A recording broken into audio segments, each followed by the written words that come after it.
But I will say that I applaud the prime minister.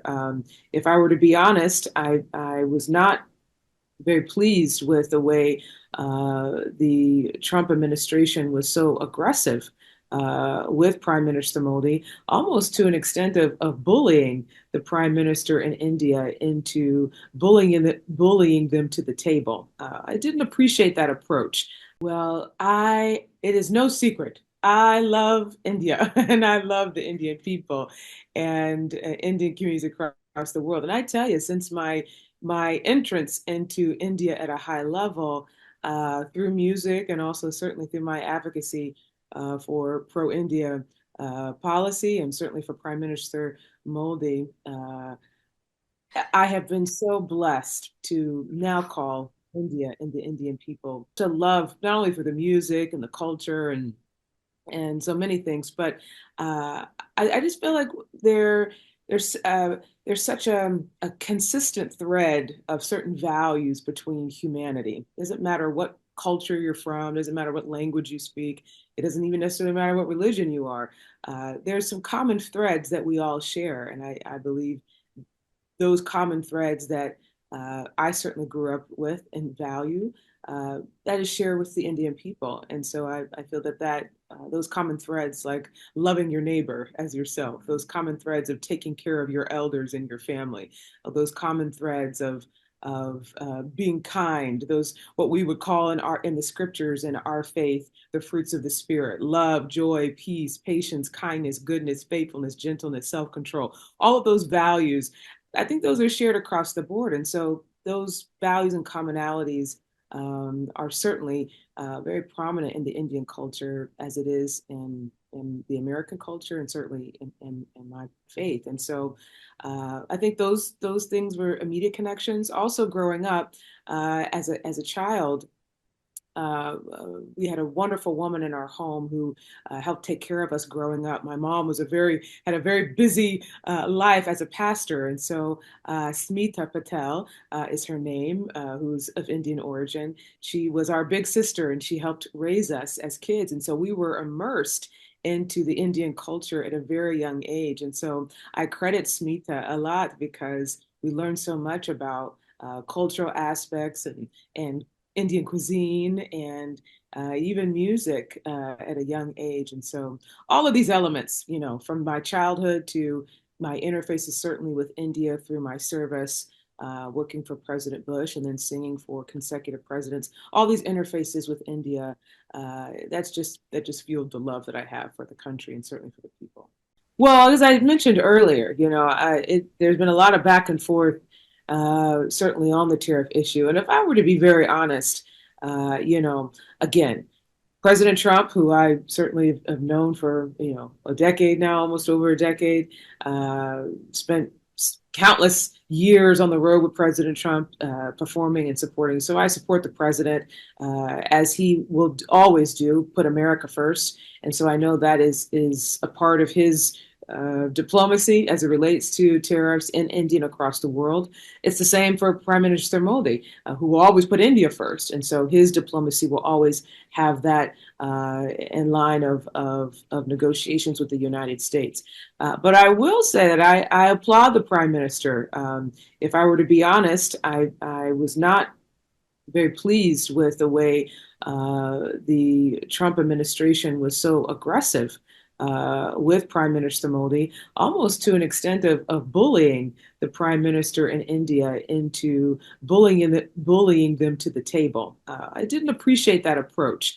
There were some characters in the Trump administration who I believe did not have the right strategy, were not giving the right strategy to the president as it relates to the tariff conversation. Fast forward where we are today, I see that there have been some developments, certainly as it relates to the tariffs and easing those percentages and tensions on India. And I think that is the right strategy. India is our strongest and longest democratic partner.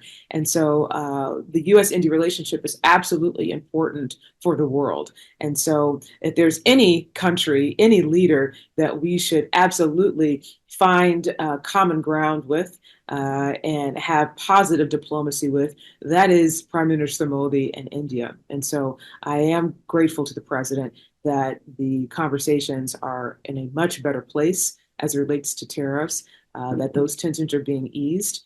And even more so, I'm glad that people are certainly seeing a different dialogue now with the president and the prime minister. They are good friends, and it's important that the world not only sees good diplomacy between the United States and India, but more so that they see the friendship between the president and the prime minister, and that is a real friendship. And I'm glad to see that things are on better terms. Well, first, let me just say my deepest condolences. Again, I've certainly said this publicly, but want to reiterate this because the loss of life and those families that are definitely still grieving the loss of life, that will unfortunately never go away. And so while the news cycles move on and life moves on, all of these families that are affected, many of them have not and will not. And so I just offer my condolences again to those families that lost persons in that